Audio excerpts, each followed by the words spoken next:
My name is Caleb. I was born poor and I've stayed poor for as long as I can remember.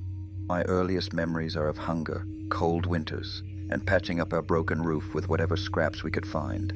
We lived in a crooked little cabin, made of rotting wood and rusted nails, at the edge of a forgotten village. Beyond our backyard stretched the thick, mist-covered hills. The villagers called them cursed. Some even claimed that a witch lived deep within them.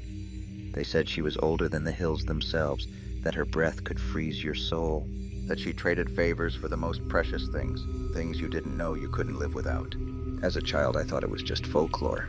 Old wives' tales meant to scare children away from wandering. I even laughed about it once with my little sister Lily, around a fire, making up stories about what she looked like. She used to say, if I ever meet the witch, I'll ask her to make us rich. Now I wish she never said that. It all began one autumn night. Lily, who had just turned 9, fell sick. Not the usual fever that passes in a day. This one was different. She shivered constantly. Her skin turned pale, and her lips became blue like the frozen river in winter. I tried everything I could. Made soups, burned herbs, kept her warm, but she only got worse. The village doctor came, took one look at her, and sighed.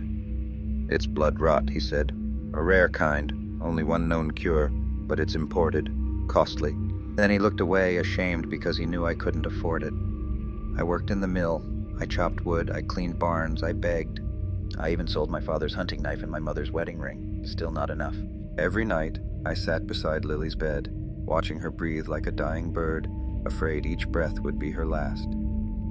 Then came Martha, the village madwoman. She was always muttering to herself, always alone. People said she used to be a healer until she went mad after her son died. That day, she grabbed my wrist with her bony hand and whispered, "Go to the hills. The witch still listens, but she always takes more than you think." I don't know why I believed her. Maybe because I was desperate. Maybe because I had nothing left.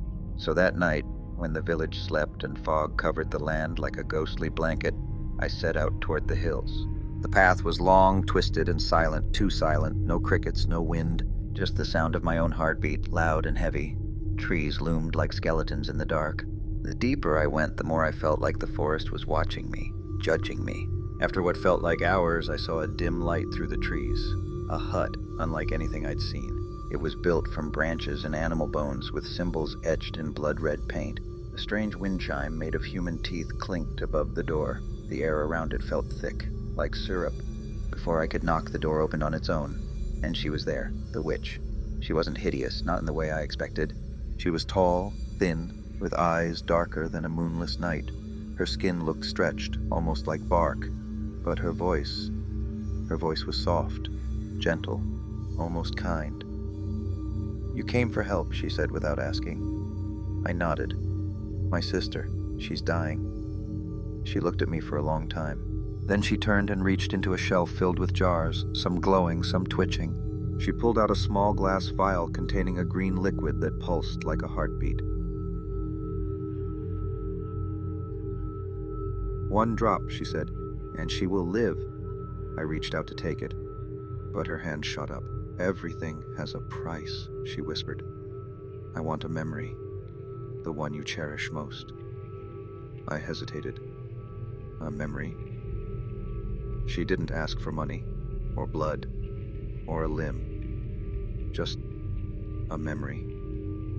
How bad could that be? I thought of Lily, her tiny hands, her laughter, the stories we told by candlelight, her smile when she hugged me and said, "You're the best brother in the world." And then I gave it all up. The moment my fingers touched the vial, I felt something tear inside me, like something warm was being ripped out, leaving behind cold, aching emptiness. I staggered back. The witch said nothing. She simply closed the door. I ran home. Lily was barely breathing when I got there. I placed a single drop on her tongue. Seconds passed, then she opened her eyes. Color rushed back to her face. She smiled. "Thank you, Caleb," she whispered. But something was wrong. I looked at her, and I felt nothing. No joy, no love, no warmth. I knew she was my sister. I remembered the facts. Her name, her age, that we grew up together. But I couldn't feel any of it. It was like someone took every warm moment and burned it to ash. I couldn't remember what it felt like to care about her. Only the idea of caring remained, a hollow echo. She hugged me tight, tears of gratitude in her eyes. I stood still, arms stiff by my side, and forced a smile. Days passed, then weeks. She got better, stronger, but I didn't. I felt like a ghost in my own life, numb, disconnected. I saved her life, but lost the reason I wanted to. Last night, I dreamed of the witch again. She was sitting beside a black fire, whispering my name over and over. Caleb, Caleb, Caleb. I woke up cold, empty, afraid. I've been thinking of going back, asking for my memory, begging for my love. But I know the truth deep down. She won't give it back. She'll take more.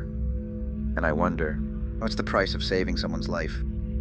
If in doing so, you lose the part of yourself that loved them most. Was she ever really saved, or did I trade both our souls for nothing?